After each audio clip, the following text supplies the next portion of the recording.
Le symbole est fort. Le 30 août dernier marquait la reprise d'une circulation quasi normale entre les communes de Fontan et Saint-Dalmas-de-Tende. À la réouverture de la route en appuyant sur le bouton stop. Jusqu'alors, le passage se faisait à raison de 3 convois par jour. Avance à la barrière. Depuis la tempête, c'est vrai que c'est en moins d'un an, je trouve que ça a bien avancé. Tous les matins, c'était le stress de ne pas louper le convoi. C'est un peu de la vie d'avant qui reprend. À Tende, Laura tient depuis avril dernier la seule épicerie du village. Elle se bat pour acheminer des marchandises.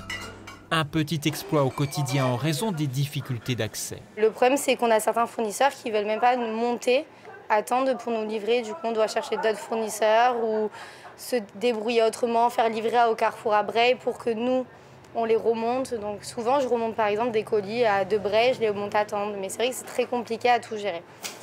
Une économie au ralenti dans la Roya. Merci, passez une bonne journée. Au revoir.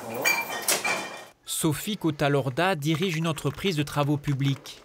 Avec Alex, il a fallu tout repenser en termes d'organisation, les chantiers étant lourdement impactés par l'état des routes. Les routes, c'est essentiel parce qu'on est toujours en déplacement, on a besoin d'être approvisionné, on a besoin de se déplacer.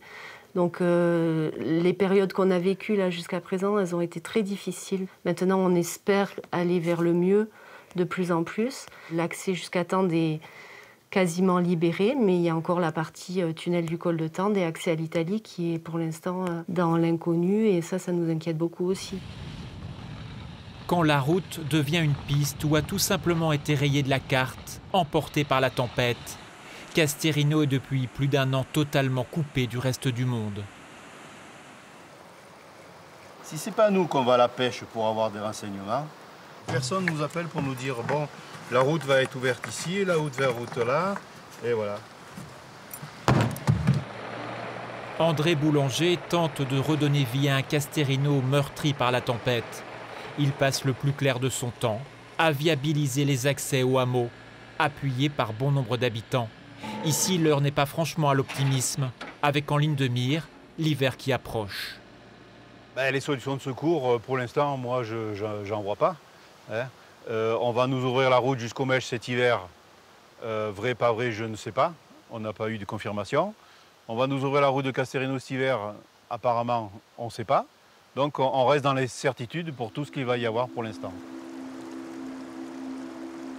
À la sortie du village, on réalise l'étendue des dégâts. Il faut d'ailleurs faire attention où l'on marche. Sur ce chemin accessible uniquement à pied, on croise des randonneurs abasourdis par ce qu'ils découvrent. Parce que là, on était monté un petit peu en direction de la vallée des Merveilles. Et même dans la nature, ça fait des dégâts. Là où ça se remarque le plus, c'est là où l'humain a construit quelque chose. C'est là qu'on voit tout de suite la faiblesse de l'humain face à la nature. Un peu plus loin, un engin de chantier tente de se frayer un passage. Pour le département des Alpes-Maritimes, cette partie de la vallée constitue la difficulté majeure en termes de réseau routier. Sur la route de Casterino, c'est 35 brèches qui ont été identifiées. Et pour certaines, et notamment la plus importante qui est entre les Mèches et Casterino, il y a l'obligation de réaliser un nouveau pont de 60 mètres de portée. Réaliser un pont de 60 mètres de portée entre les Mèches et Casterino à 1400 mètres d'altitude avec les problématiques de l'hiver, les problématiques d'accès, c'est une vraie difficulté. 200 zones de travaux ont été comptabilisées dans la Roya. Vu du ciel, on mesure l'ampleur de la tâche comme pour ce pont en partie reconstruit. Au total, le département investira quelques 100 millions d'euros pour la réfection des routes. Objectif, rendre à terme la vallée de la Roya de nouveau totalement accessible.